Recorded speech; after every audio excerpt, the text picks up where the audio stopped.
Karl Jong کے concept of personality کو سمجھنے کے لیے پرسونا اور شیڈو کا کانسیپٹ سمجھنا بہت ضروری ہے۔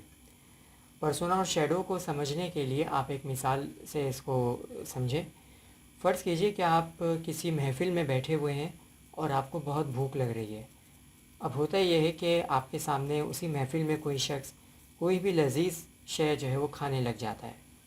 آپ اس کو دیکھتے ہیں تو آپ کے منہ میں آٹومیٹکلی پانی بھی آ جائے گا۔ اب اس پانی آنے کا جو پروسیس ہے، اس کے لیے آپ کو کچھ بھی جد و جہد کرنے کی ضرورت نہیں پڑی، بلکہ خود بخود آپ کے منہ میں اس شے کو دیکھتے ہی پانی آ گیا۔ آپ کا دل چاہ رہا ہے، آپ کو بھوک لگ رہی ہے کہ آپ وہ چیز کھائیں، آپ اس چیز کا مطالبہ کریں، لیکن اس کے باوجود آپ اس چیز کا مطالبہ بھی نہیں کرتے اور آپ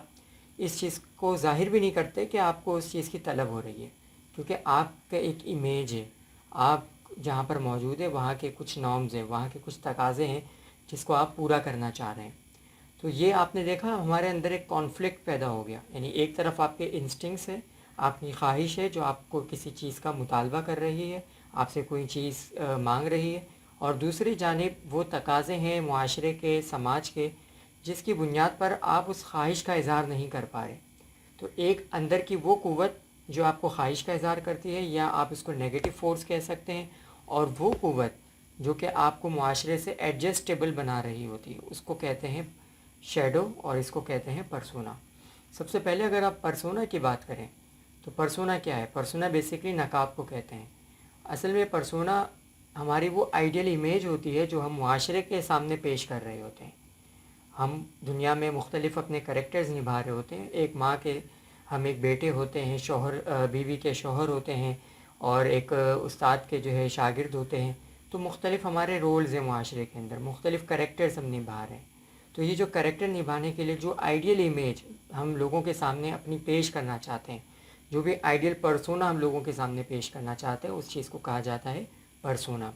یعنی وہ امیج جو ہم لوگوں کے سامنے اپنے آپ کو شو کرنا چاہتے ہیں، پریزنٹ کرنا چاہتے ہیں۔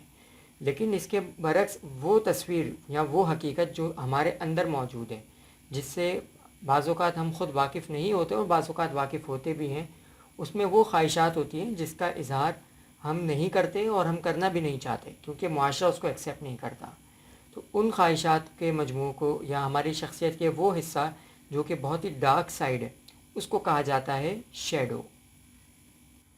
یہ جو پرسونا ہے یہ بنیادی طور پر ہمارے جو سماجی نارمز ہوتی ہیں، سماجی اقدار ہوتی ہیں، ان سے تشکیل پاتا ہے۔ ہمیں یہ سکھایا جاتا ہے نا کہ آپ نے سچ بولنا ہے، جھوٹ نہیں بولنا، آپ کو اپنی خواہش کا اظہار نہیں کرنا، اور آپ کو جو بھی دل چاہ رہا ہے آپ اس کو کنٹرول کریں، اور معاشرے میں جتنا زیادہ آپ کی ایکسیپٹنس بڑھے گی، اتنا ہی زیادہ آپ ایک قابل قبول اور ایک نارمل انسان تسلیم کیے جائیں گے۔ تو یہ پرسونا تشکیل اس طرح سے پا رہا ہوتا ہے ہمارا، اور شیڈو ہماری وہ خواہشات جس کا ہم اظہار نہیں کر سکتے۔ مثال کے طور پر ہماری سیکشول ڈیزائرز، مثال کے طور پر ہمیں کوئی چیز کی طلب ہوتی ہے لیکن ہم اس کا اظہار نہیں کر رہے ہوتے۔ ہماری جو فطری جو جبلتیں ہیں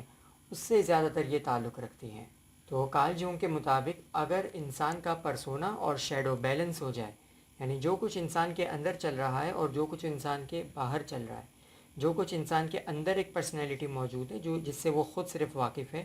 اور وہ پرسنالٹی جو دنیا کے سامنے وہ پیش کر رہا ہے، اگر اس کے اندر جو گیپ موجود ہے یہ کم ہو جائے، اس کے اندر جو ایک تفاوت، اس کے اندر جو ایک فرق موجود ہے یہ ختم ہو جائے، تو انسان کی پرسنالٹی ایک بیلنس، اور انسان کی پرسنالٹی ایک اچھی اور مستحکم شخصیت بن جاتی ہے۔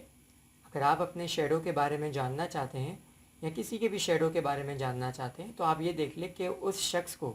کس چیز سے بہت زیادہ غصہ آتا ہے۔ آپ اس سے پوچھیں کہ تمہیں سب سے زیادہ غصہ کس پر آتا ہے،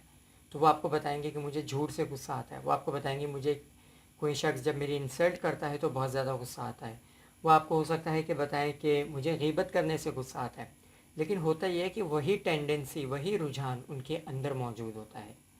تو یہ ماہرین نفسیات کہتے ہیں کہ اگر آپ کو کسی کا شیڈو جاننا ہے تو آپ اسے یہی سوال کر لیں کہ اس کو کس چیز سے زیادہ غصہ آتا ہے۔ اچھا، یہ ضروری نہیں ہے کہ اس کو اس چیز سے غصہ آتا ہے تو اس کا مطلب یہ ہے کہ وہ خود اس چیز کے اندر انوالو ہوگا۔ اس کا مطلب یہ ہے کہ اس کے اندر اس کی ٹینڈنسی بہت زیادہ ہے اور اس کو کنٹرول کرنا چاہتا ہے بہت زیادہ۔ اسی طرح اگر آپ دیکھیں کہ بہت سارے لوگ ایسے ہوتے ہیں جو دنیا میں بڑے ہنستے کھیلتے خوش مسکراتے ہوئے آپ کو نظر آ رہے ہوں گے، لیکن جب آپ ان کی تنہائی کو دیکھیں تو وہاں پر وہ بہت زیادہ رو رہے ہوں گے، بہت زیادہ ڈپریشن کا سیڈنس کا، اس طرح کے مسائل کا شکار ہوں گے۔ تو یہ جو پرسنالٹی، وہ پرسنالٹی جو دنیا کے سامنے پیش کر رہے ہیں، اور وہ پرسنالٹی جو ان کے اندر حقیقتاً موجود ہے، جو فی الحقیقت ان کے اندر موجود ہے، اس کے اندر جو فرق ہے، اسی کو کہا جاتا ہے شیڈو اور پرسونا۔ تو آپ کہہ سکتے ہیں کہ جتنا زیادہ ظاہر اور باطن میں انسان کا فرق ختم ہوتا جائے گا، اتنا ہی زیادہ انسان ایک اچھی شخصیت کی جانب جانا شروع کر دے گا۔ ہو سکتا ہے کہ یہاں پر بعض لوگ یہ غلطی کریں کہ جو فرائڈ کا کانسیپٹ تھا ایگو اور سپر ایگو اور اٹ کا، اس کو آپ اس سے کمپیئر کرنا شروع کر دیں، یعنی پرسونا کو آپ سپر ایگو بنا دیں اور شیڈو کو آپ اٹ بنا دیں، لیکن ایسا نہیں ہے۔ وہ کانسیپٹ بالکل مختلف ہے اور یہ کانسیپٹ بالکل مختلف ہے۔ اچھا، یہاں پر یہ بھی ہو سکتا ہے کہ آپ اس کو اگر اسلامی مسلم جو سائیکالوجی ہے اس سے جوڑنے کی کوشش کریں، تو اس میں ہمارے پاس مختلف کانسیپٹس موجود ہیں، نفس لوامہ، نفس امارہ اور نفس مطمئنہ، لیکن یہ اس سے بھی مختلف ہے۔ آپ کو اگر اس کی مثال دیکھنی ہے تو آپ سورہ بقرہ کے جو ابتدائی آیات ہیں، تقریباً 8 آیات کے بعد جہاں پر اللہ تعالیٰ نے منافقین کا تذکرہ کیا، تو وہاں پر آپ کو اس حوالے سے بڑی تفصیل آپ کو مل جائے گی۔ جیسے اللہ تعالیٰ فرماتے ہیں وہاں پر یخادعون اللہ والذین آمنوا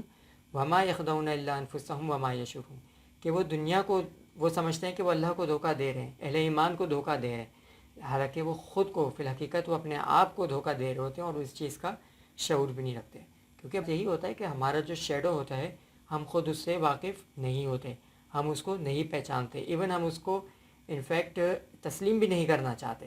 تو جتنا زیادہ فرق آ رہا ہوتا ہے ہمارے ظاہر اور باطن میں، پرسونا اور شیڈو میں، اتنا ہی زیادہ ہم کسی بھی نفسیاتی مرض یا نفسیاتی مسائل کا شکار ہو جاتے ہیں۔ اسی آیت میں اگر آپ دیکھیں تو اللہ تعالیٰ یہی فرماتے ہیں نا، فی قلوبہم مرض فزادہم اللہ مرضا، اور اللہ تعالیٰ نے ان کے مرض کو بڑھا دیا۔ تو یہی ہماری شخصیت کے اندر دراصل ایک جنگ چل رہی ہوتی ہے، ایک کشمکش چل رہی ہوتی ہے۔ ایک طرف ہمارے انسٹنکٹس ہوتے ہیں، ہماری جبلتیں ہوتی ہیں، ہمارا وہ شیڈو ہوتا ہے جس سے ہم خود بعض اوقات واقف ہوتے ہیں، اور ایک شیڈو کا جو اکثریت ہے اس سے ہم واقف نہیں ہوتے، اور دوسری طرف وہ پرسونا ہوتا ہے، وہ ماسک ہوتا ہے جسے ہم پہن کے، جس کو ہم دنیا کے سامنے اپنے آپ کو پریزنٹ کر رہے ہوتے ہیں۔ تو کوشش کرنی چاہیے کہ ہمارا پرسونا اور ہمارا شیڈو یہ بالکل بیلنس ہونا چاہیے۔ جو تصوف میں یا جو مسٹیسزم ہے اس میں جو سیلف ایکچولائزیشن کا جو کانسیپٹ ہے، وہ کئی صوفیہ کے ہاں یا کئی مسٹکس کے ہاں وہ یہی تصور ہے کہ آپ کے ظاہر اور آپ کے باطن کے اندر فرق بالکل ختم ہو جائے۔ یعنی ایک درجہ تو یہ ہے نا کہ آپ کے سامنے کوئی چیز آ جائے تو آپ کو اس سے رغبت محسوس ہو، آپ کا دل چاہے کہ آپ کسی شخص سے جھوٹ بولیں، آپ کا دل چاہے کہ آپ کسی شخص کے ساتھ دھوکہ کریں، آپ کا دل چاہ رہا ہے کہ آپ اس خواہش نفس کو پورا کریں۔ لیکن ایک مرحلہ یہ آتا ہے اکارڈنگ ٹو مسٹکس جو ہمارے بیان کرتے ہیں، وہ یہ کہ جب انسان کا ظاہر اور انسان کا باطن دونوں برابر ہو جاتے ہیں، اور جب یہ برابر ہو جاتے ہیں تو انسان اپنے اندر سے ہی اس نیکی کی خواہش، اس نیکی کی چاہ انسان کے اندر اٹھ رہی ہوتی ہے۔ تو یہ کانسیپٹ تھا کارل جونگ کا پرسونا اور شیڈو کے بارے میں۔